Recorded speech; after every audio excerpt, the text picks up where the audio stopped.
Mike?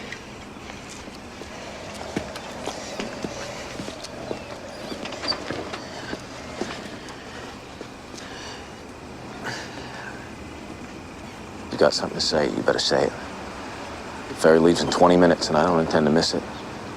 Where you going?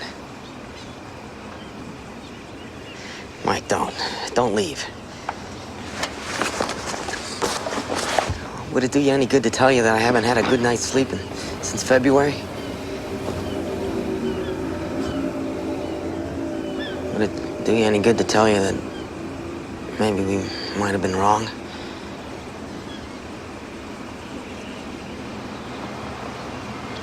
I've got to go, Hatch.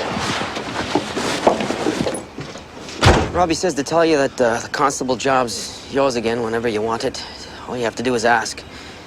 No, I'm done here. I've tried till I can't try anymore. Molly needs you. Have you seen the way she is now? Have you even looked? You look for me, okay?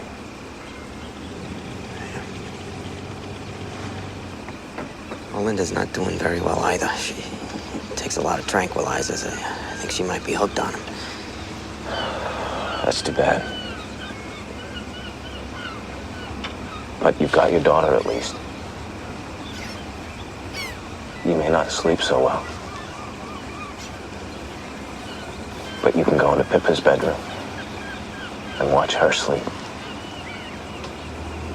Any night you want. Can't you?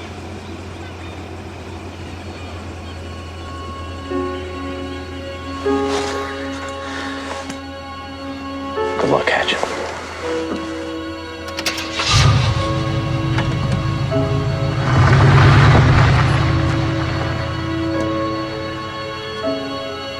He wandered into the whiteout. Maybe he was with Bill Timmons, the gas station man. I'd like to think so, that he wasn't alone at the end. They must have lost their bearings completely and gone into the sea. They were the two who were never found. There's a great deal of this story you haven't told me, isn't there? Until you do, until you tell someone, it will just keep festering.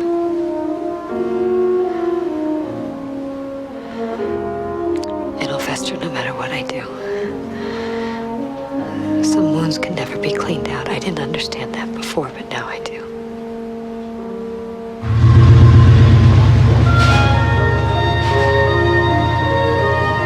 Molly, why does your husband hate you so? What really happened to Ralphie? He wandered away. People do, you know, they get lost. That's what happened to Ralphie. He was lost in the whiteout. He was lost in the storm.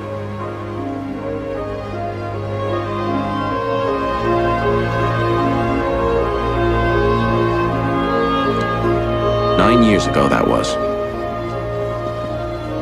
I just gassed up my car and left on the ferry. I've never been back.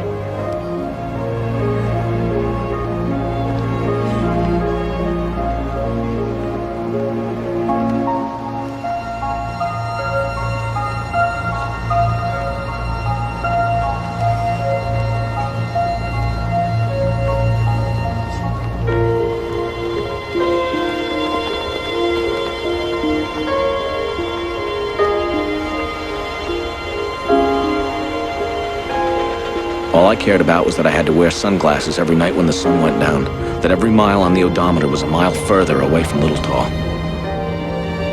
Ma got the bank accounts, the insurance, the store, the house, and the little piece of land we had in Vanceboro. I got the blazer and a peace of mind. What was left of it.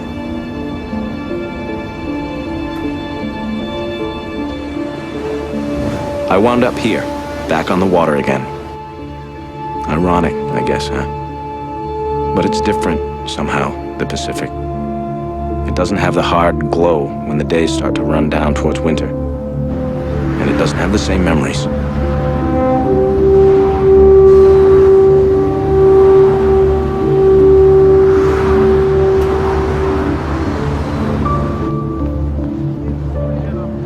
I went back to school, got a degree in law enforcement and another one in accountancy.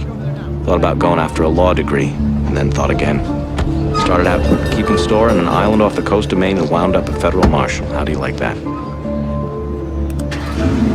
Sometimes the island seems very far away, and Andre Linoge is just a bad dream I had. Sometimes, when I wake up late at night, trying not to scream, it seems very close. And as I said way back at the beginning, I keep in touch. Linda Hatcher died in October of 1990. Local paper said it was a heart attack. Ursula Godzo sent me the clipping. I don't know if there was more to it or not. 35's young for your pump to quit, but it happens.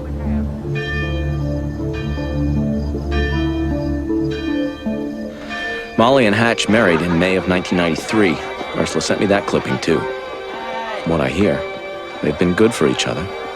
I'm glad. I wish them every happiness. I mean that with all my heart. Not everyone on Little Tall's been so lucky. Jack and Angie Carver divorced about 2 months after Hatch and Molly got married. Jack fought for custody of Buster. He was pretty bitter, I guess, and lost. He moved off the island to Lewiston, rented a room, killed himself there one night, late in the summer of '94. He left what little he had to a fellow named Harmon Brodsky, who lost an eye in a barroom fight back in the '80s. Robbie Beals rebuilt the old fish house on the town dock and hired Kirk Freeman to work there. Kirk said Robbie's wife Sandra came down there early one morning in the spring of 1996, dressed in a yellow slicker and red boots, and told him she wanted to go for a little row. Kirk made her put on a life preserver. He said he didn't like the way she looked. He said it was like she was dreaming with her eyes open. But what could he do? It was a mild morning, no wind, not much of a swell, and she was the boss's wife. They found the boat, but they didn't find Sandy. It was one strange thing, but they didn't know what to make of it. There were people on the island who maybe could have helped them a little there. But island folks can keep a secret. We kept our share back in 1989, and the people who live there can keep them still. This is a cash and carry world. Pay as you go. Sometimes you only have to pay little. Mostly, it's a lot. Once in a while, it's all you have. That's a lesson I thought I learned 9 years ago on Little Tall during the storm of the century.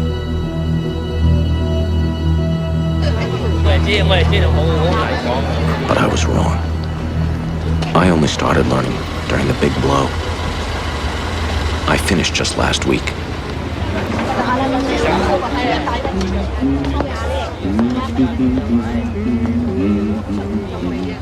Ralphie.